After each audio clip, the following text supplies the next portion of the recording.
flui, então já é. Deixa que deixa, logo flui, eu vou com fé.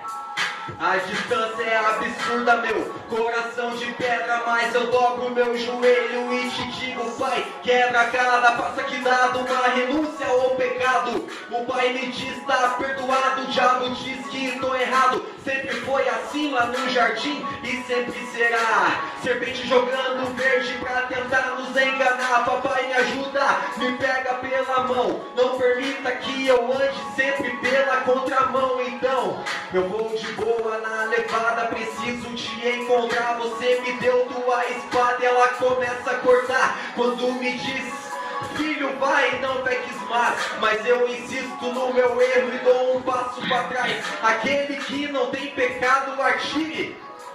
Eu sei que tu passou vontade, mano, por favor não mire. Nosso senso de justiça é o dedo apontado. Mas por que eu vou julgar se eu também tô errado? Deus não faz acepção, é justo sem corrupção. Não é branco, não é negro, nem tem religião. Ele não joga em um time, nem escolhe um partido. Ele me deu a sua graça, sem ela não faz sentido. Foi aí que me encontrei, a lei aponta o pecado. A CDC, antes condenado, depois perdoado. Uma luz brilhou, não foi no céu, foi no meu coração. Quando me entreguei, você me tirou da ilusão. Pai, Filho, Espírito Santo, meu mando que nunca me deixa de canto. Meu canto é pra ti, tudo é por ti. Depois que te conheci, antigamente conhecia de falar, mas agora os meus olhos começaram a contemplar. Quem é que pode contar? O céu estrelado, a areia do mar, quem é que pode contar?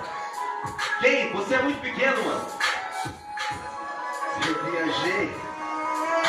Viaje nos seus sentimentos e encontre aquele que fala no mais íntimo do seu coração. Eu estava perdido.